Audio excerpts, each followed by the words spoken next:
Welcome to Undercurrents of Romance, the show that celebrates every subgenre of romantic fiction. In each episode, I peel back the layers of your favorite love stories and chat with the talented authors who bring them to life. I'm your host, Tracey Devlyn. Now, let's dive in with today's guest. Hello, Romantics. I'm here with USA Today bestseller India Holton to talk about her latest historical romantasy, The Geographer's Guide to Romance. Welcome to the show, India. Hi, lovely to hear from you. Well, I wanted to get us started. I saw a little passage on your website, and I have to ask this question. What did you love most about growing up in New Zealand? Was it running barefoot around the islands, wandering the forests, or riding in boats? Uh, Gosh, all of it really was amazing. Wandering around forests has always been my thing, listening to the birds and just enjoying the quiet and the magic of it all. Yeah. I think I'm probably right there with you. I will take a cabin in the woods over, a hut on the beach anytime. So I think I'm right there with you on that one. Well, today, as I mentioned, we're here to celebrate your newest release, The Geographer's Guide to Romance, which is such a great title. And the first one was a really neat title too. It was something about ornithology. I would Ornithologist's Field Guide to Love, which these are just wonderful titles. The covers are beautiful. Um, uh, and this is book two, right? This is the Ornithologist was the book one, and then this is book two, correct? That's right, but they're actually standalones. So although they're under the same umbrella of the Okay. Love's academic series, you can read them totally separately, out of order, one and not the other, whatever you like. Okay. No, that's great because I did not read the first one and I read the second one and had no problems following along with the story. So that's absolutely true. So this was a highly entertaining historical romantasy rom-com kind of mashup. What can you tell us about Elodie's and Gabriel's story? Okay, so they're two disaster specialists and professors in geography at Oxford back in 1890 England, although it's not England as you know it. It's got magic and different aspects of the geography and the life there.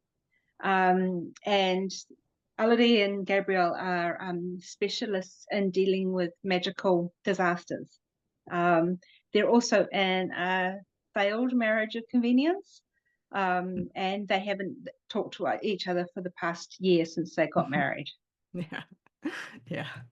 Um, Yeah, that was such it's at the beginning of the book, so I'll try very careful. I'll try to be careful about spoilers here, but I thought that was such a great way that it was a unique way of getting them together. I won't say any more, but I thought that was a fun, unique way of getting them together, and then a little later on you find out that that was the last time that they saw each other or were together, and so it was a little bit of a surprise and a fun way of uh, getting the story started for us. Oh, I'm glad it was good. I actually had the idea for it long before I even knew the actual story. I knew Oh, is these that two right? characters, yeah, and knew that they were married, but it was going badly. So yeah. Now, how did you decide what you would keep like historically accurate versus introducing the what I'm going to call fantastical elements like the velocipede, which has kind of a steampunk feel to it? Actually, that one is real. Oh, That is it? Okay. yeah, that is a real device that Oh my gosh, actually that's was great. invented many years before the story takes place, and yeah, it was probably completely out of date by the time Elodie rides hers. But when I came across it, I just thought, well, I have to use that. Oh my gosh, yeah, because it was like a powered bicycle is how I read it. Is that what it is? Yeah, yeah, like a steam powered bike. It's I don't normally have steampunk elements in my books, but Yeah. when I saw it, I thought, oh, I have to have that. It's too cute. Yeah, super cute, super cute. Well, besides the velocipede, how, do you go through a process and trying to figure out, or does it all just organically happen for you, as far as what you keep historically accurate versus introducing kind of new fun bits into it? My way of doing it is to take the historically accurate world and then just to put the magical elements into it and have them like quite separate in my thinking process. I'm not sure if I'm explaining this properly, but the Hmm. world is accurate, but it just has these elements or threads of magic going through it. And then there's also the fact that women are professors in this world, which is not at all historically accurate. And so that part changed quite a bit of the social fabric of the world that I was creating, like Hmm. women traveling on their own, and women being able to teach, and so on. But as far as the magic is concerned, that generally tends to be just sort of like a separate thread going through it that doesn't change too much about the world itself. Okay. Does your professional background lend itself to coming up with passages like decomposing matter tends to absorb and intensify thaumaturgic energy? Um, I did like half a term of geography at university, and that was all I could manage because I don't like maths. So yeah, no, Same. I was, I was not actually expecting to do a book on geographers. It was supposed to be geologists, but that was even harder to write, so I switched it over. Now my background is in literature, so yeah. Okay, okay. Well, you did an amazing job. It all felt very plausible and fun and real and so I thought that was great. And I Oh, love that you have Elode and Gabriel carrying emergency response kits. yes. In my previous life, I manage the safety, function of the company, and so yeah, having them carry emergency response kits was kind of it warmed my heart. Oh, so good. I love that aspect of it actually. Yeah, because they were based on very loosely based on real life emergency response teams who go into disaster zones. So, Ah, but with okay. with a magical element to it. Yeah. Yeah, sure, for sure. Yeah. Yeah, yeah, there's one scene that really it had me cracking up, and it loosely ties to safety. And that's I think his name was Beetleson, if I remember that correctly. And Right.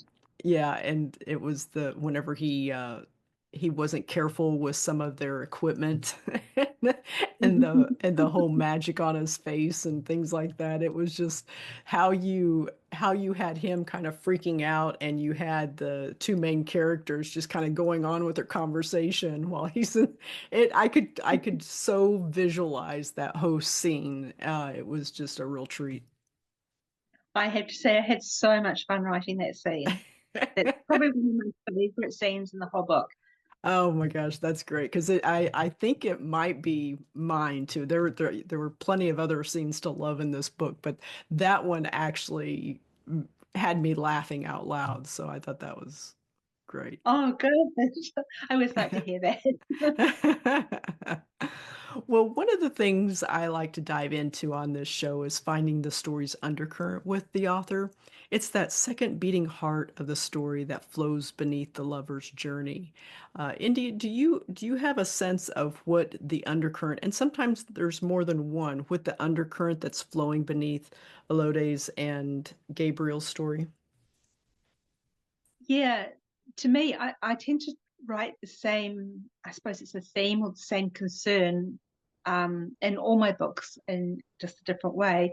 Um, it's bringing two people who are outside of their society in some way, um, bringing them together, and as they develop a relationship with each other, it really helps them to improve their relationship with themselves and to come to see that they're valuable as they are, and that they're the things that make them different from other people make them special in themselves. Hmm. And the love story kind of allows them to, develop love for themselves. So that's a really important thing that I just seem to keep working through quite a bit, because I think that you know it's maybe hopefully relevant to a lot of people, but it's also something that just I seem to have a lot to say on the subject. Yeah, yeah, yeah. Yeah. No, I could see that. That's great. I Um, also want to say too that another of those undercurrents for me is about um, how women are treated in society, and mm, about misogyny and repression, and how women can find ways to, or how my characters find ways to fight against that, um, hmm. by being themselves, like not changing to fit into that misogynist patriarchy, but actually like being their true, unique, weird selves and Hmm. finding strength in that. Yeah, I really like that kind of that difference in their backgrounds that you gave them, where Gabriel was more kind of that academic side of it, and Elodie was more of that life experience side of it. And she was right there with him with everything, I'm thinking about specifically whenever they were in the hot air balloon, you know, and it was like nothing, she did what she had to do to get out of that kind of scary situation. And yeah, it was a really nice, I don't know if juxtaposition is quite the right word, but it was just a really neat way of showing her character strength Yeah, through all of that. she's actually a real inspiration to me. I'm nothing like her at all. She's strong and confident, and yeah, funny and amazing. Yeah, Yeah. she's a Well, great I imagine there is a inspiration. bit of India in all of your heroines would be my guess. Uh, Maybe just a smidgen. Now with romance, we talk a lot about tropes and different readers have their different tropes that they love and things like that. So I always like to ask the author if they can come up with maybe two or three tropes for the story that readers can look forward to while reading it. All right, I think you so it's mentioned often, one, like the marriage of convenience. Yeah, so oh yes, but it's more like a marriage of inconvenience, I yeah, think. this is true. This is true. And then there's opposites attract, so they're grumpy and sunshine, or as I've been putting it, Anne of Green Gables and Mr. Darcy. No, yeah. Um, and then my favorite one is Only One Tree. They have only Ah, one leaf, but the only one tree is, yeah, my favorite. okay. Oh, that's great. And have you read a romance recently that you would that one that you love and would recommend to our audience? I've been really lucky to get several books given to me, like advanced reader copies for me to blurb. Hmm. And they're just amazing, but they're not coming out yet. So people are in for a real treat with some of those. But I was just thinking about what I particularly enjoyed recently, and I have to give a shout out to Sarah Hogle. I love all her writing, but Old Flames and New Fortunes is something that I really love from her. It's about a witch who uses the language of flowers to bring love into people's lives. And it's a Hmm. contemporary romance, second chance. It's really funny, heartwarming, and just has everything that, Sarah Hogle's book makes Sarah Hogle's book so magical and sparkly. So Okay, great. No, that sounds great. And you said that's a contemporary one too, huh? it is, yes, Hmm. yeah. So, Okay. but it's like contemporary with a magical theme Yeah. through it. Yeah. Yeah. Yeah, nice. And the next one in the that same series, The Folklore of Forever, is actually Okay. coming out April 8th, same day as my book. Okay. Folklore of Forever. Okay. All right, wonderful. All right. Let's see here. Oh, uh, is there a story that you would love to write but haven't yet taken the plunge for whatever reason? Ah, dozens.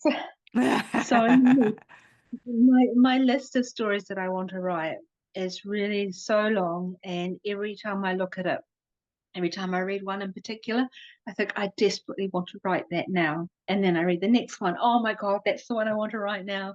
I wish that I could write everything all at once as fast as possible because, yeah, I just have so many ideas in my head that just like clamoring to be told. Mm, that's great. That's much better situation than the opposite, right? Where you're struggling to come up with your next book Yeah, topic I've and never had that yeah, problem.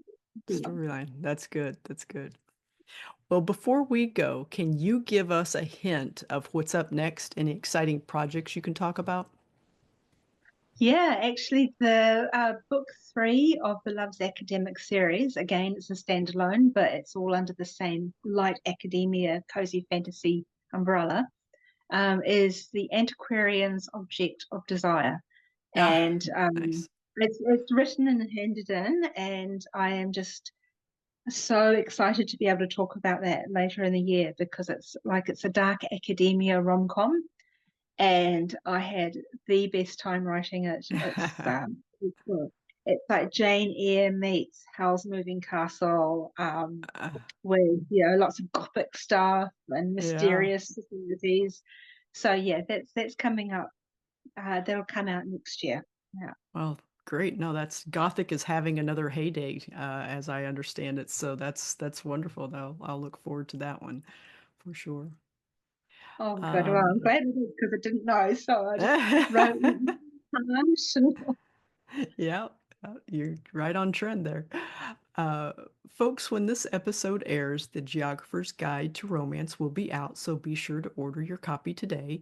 You can check out India's website at indiaholton.com.